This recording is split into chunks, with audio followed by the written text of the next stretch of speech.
الله الرحمن الرحيم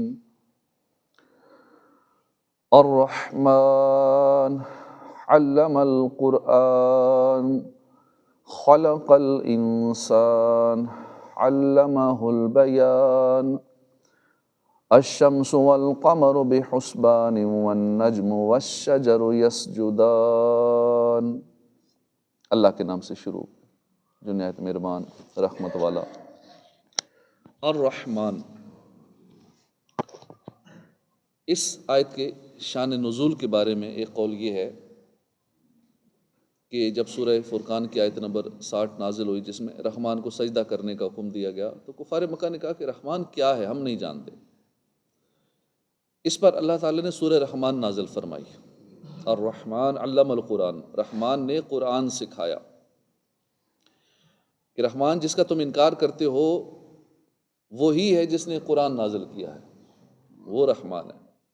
اور ایک قول یہ ہے کہ اہل مکہ نے جب کہا کہ محمد صلی اللہ علیہ وسلم کو کوئی بشر سکھاتا ہے تو یہ آیت نازل ہوئی، اور اللہ تبارک و تعالیٰ نے فرمایا کہ رحمان نے قرآن اپنے حبیب محمد مصطفیٰ صلی اللہ تعالیٰ علیہ وآلہ وسلم کو سکھایا۔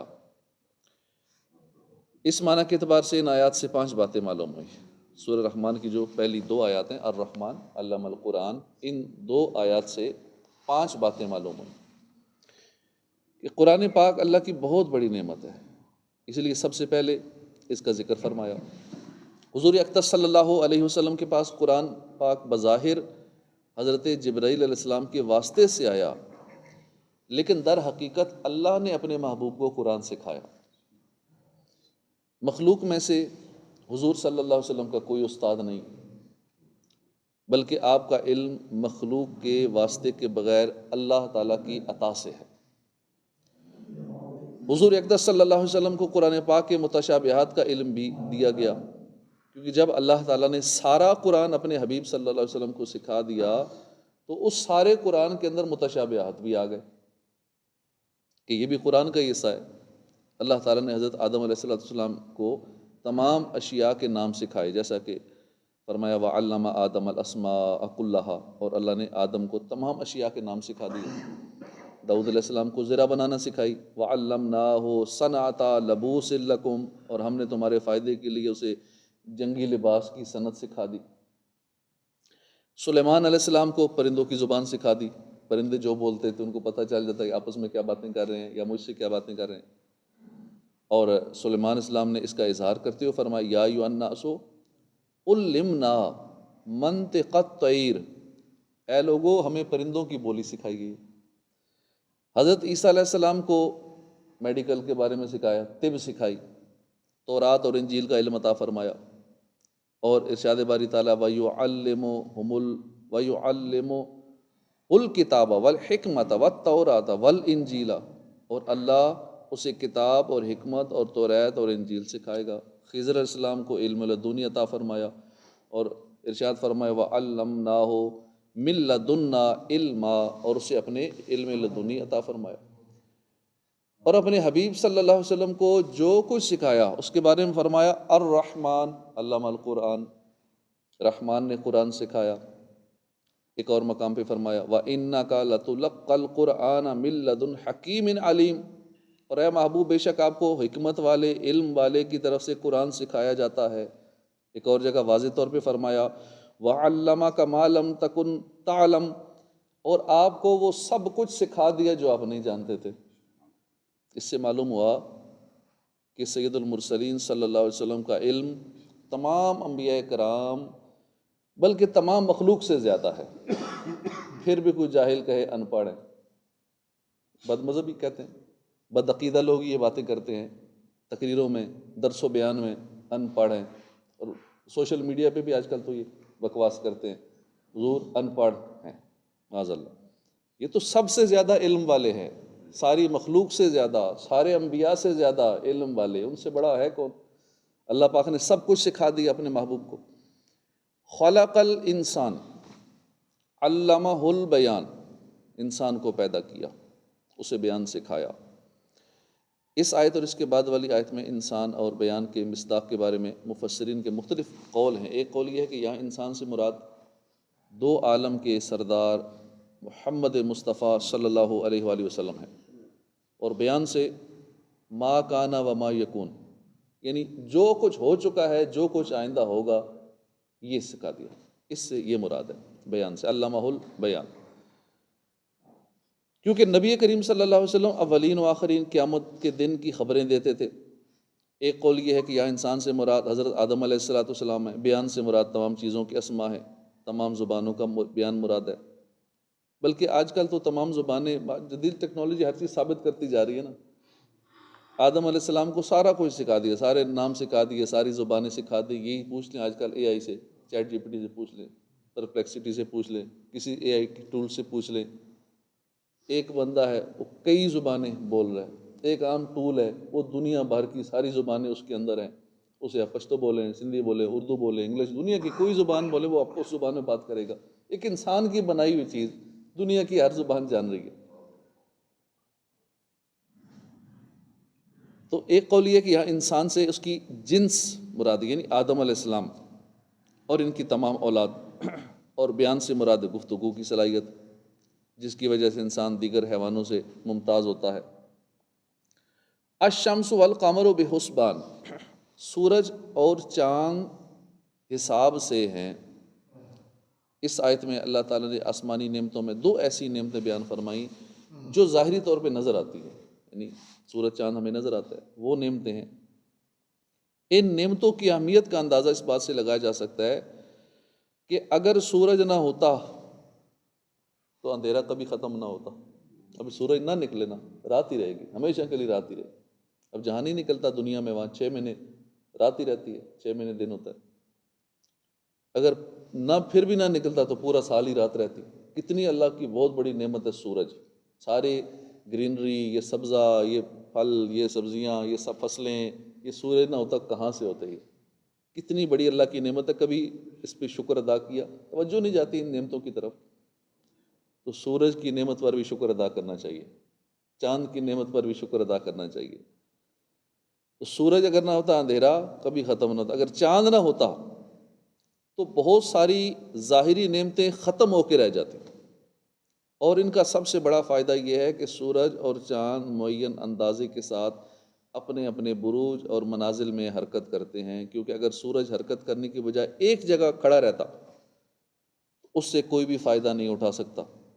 اور اگر اس کی گردش لوگوں کو معلوم نہ ہو تو وہ معاملات ٹھیک طرح سے سر انجام نہیں دے سکتے. اور ان کا ایک فائدہ یہ ہے کہ اوقات کے حساب سالوں، مہینوں کا شمار انہی کی رفتار سے ہوتا ہے.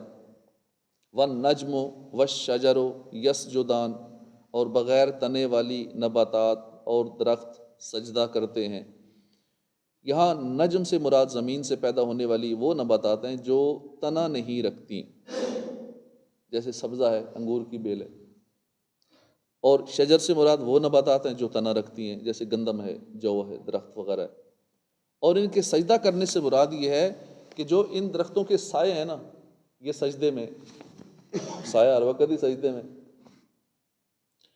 اس کی تائید اس آیت میں بھی ہوتی ہے. اولم یروا الی ما خلق اللہ من شیء یتفیأ ظلالہ عن الیمین والشمائل سجدا للہ وہم داخرون. اور کیا انہوں نے اس طرف نہ دیکھا کہ اللہ نے جو چیز بھی پیدا فرمائی ہے اس کے سائے اللہ کو سجدہ کرتے ہوئے دائیں اور بائیں جھکتے ہیں، اور وہ سائے عاجزی کر رہے ہوتے ہیں. ہم نے کبھی غور کیا اپنے سائے کو دیکھ کے کہ میرا سایہ ہر وقت سجدے میں رہتا ہے، میں اللہ کی بارگاہ میں حاضر نہیں ہوتا. ہر چیز، ابھی بھی سایہ جو بن رہے دیکھ لیں، جن کا سایہ نیچے ہی ہے نا، تو اللہ فرما رہے یہ سایہ سجدے میں، قرآن فرما رہے سایہ سجدہ کر رہے. تو ایسی چیز سجدہ کرے، وہ انسان اشرف المخلوقات ہو کے سجدہ نہ کرے، مسجد کا رخ نہ کرے، فجر کا ٹائم ہے اور گھر میں سویا پڑا رہے. اور بعض مفسرین نے فرمایا کہ سجدہ کرنے سے مراد یہ ہے کہ وہ اللہ کے حکم کے فرما بردار ہیں. یاد رہے کہ سبزے اور درخت زمین پر اللہ کی بہت بڑی نعمت ہے. اور ان نعمتوں کی اہمیت کا کچھ اندازہ یوں لگایا جا سکتا ہے کہ اگر یہ نہ ہوں تو انسان رزق کی وافر مقدار سے محروم ہو جائے. جانوروں کے گوشت کو بندہ ترس جائے اگر یہ نعمتیں نہ ہوں تو، کیونکہ جانوروں کی نشو و نما انہی سے ہوتی ہے. سورج نہ ہو کوئی جانور نہ ہو. کیوں؟ جانور سبزہ کھاتے ہیں، سبزہ ہی نہیں ہوگا تو جانور نہیں ہوں گے، نہ گوشت ملے گی، نہ سبزی ملے گی، نہ فصلیں ملے گی، کھانے کو کچھ نہیں ملے گا. تو یہ سورج اللہ کی بہت بڑی نعمت ہے۔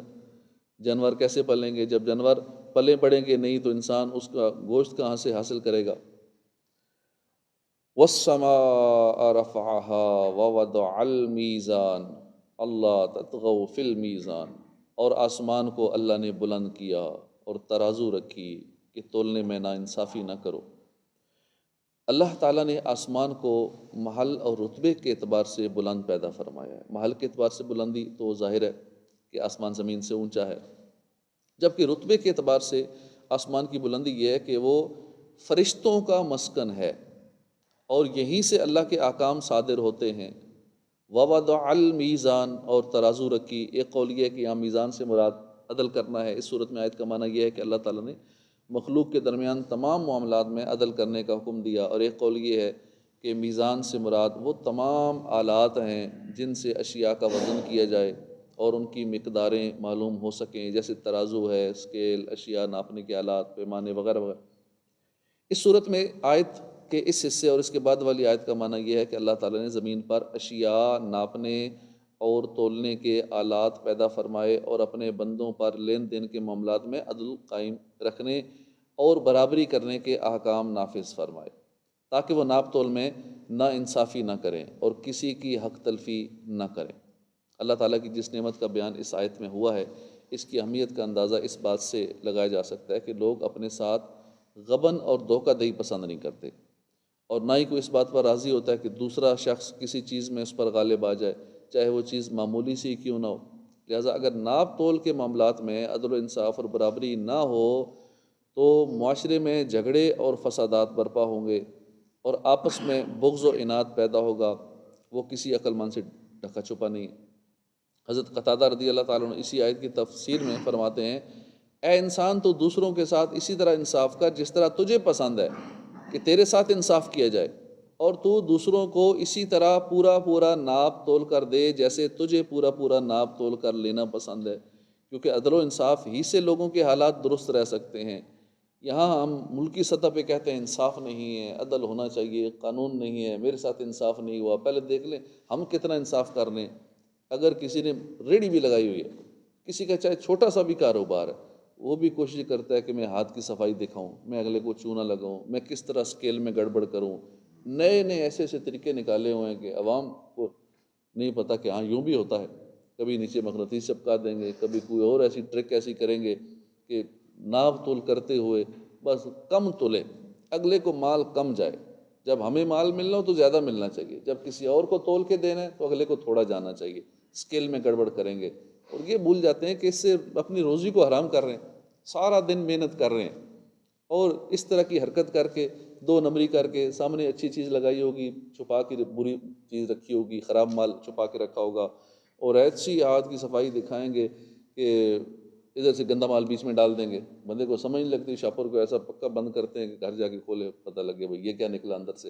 اور بعضوں نے تو ایسی تول کے پہلے سائڈ پہ چیز رکھی ہوتی ہے خراب، فروٹ وغیرہ یا دیگر چیزیں، اور ایسی باتوں میں لگاتے ہیں، یہ ہاتھ کی صفائی دکھاتے ہیں، ذرا بندے نے دائیں بائیں دیکھا اور اس نے فوراً دوسرا شاپر اس کی جگہ، الگ بندے سے خود کہتے ہیں کہ آپ اپنے ہاتھوں سے چن کے ڈالو، وہ ڈال چکا ہوتا ہے تو اس کے بعد شاپر رکھا، پیک کرتے کرتے دوسرا شاپر اس کو پکڑا دی جو پہلے سے رکھا ہوتا ہے۔ ایسی نئے نئے ٹرکس دو نمبریوں میں شیطان ان کو سکھاتا ہے کہ ہاں یہ بھی طریقہ ہوتا ہے، یہ بھی طریقہ ہوتا ہے۔ پھر سوشل میڈیا سے تو آج کل ویسے ہی سیکھ جاتے ہیں نئی نئی ٹرکیں، دو نمبریاں کرنے کے، بددیانتی کرنے کی، اسکیل میں ناپ تول میں گڑبڑ کرنے کے۔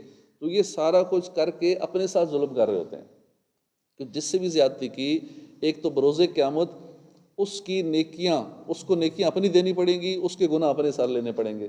ایک تو یہ گڑبڑ کر دی، پھر دیگر جو اگلے پہ ظلم کیا ہے قسم کا، اس کی سزا ملے گی۔ اپنی روزی کو حرام کیا، بچوں کو حرام کھلایا، اپنی زندگی کا سکون تباہ و برباد کیا، پھر حرام کھانے اور کھلانے کے جو نقصانات ہیں وہ الگ سے ہیں کہ وہ جہنم کی آگ کا مستحق ہوتا ہے جو حرام کھاتا ہے، اور اس کے بچے نافرمان ہوں گے جو بچوں کو حرام کھلائے گا۔ پھر طرح طرح کی بیماریاں، پریشانیاں، ٹینشنیں، بے سکونی، اور ایک عجیب قسم کی زندگی گزر رہی ہوتی ہے بے سکونی والی، جو حرام اپنے گھر کے اندر لاتا ہے۔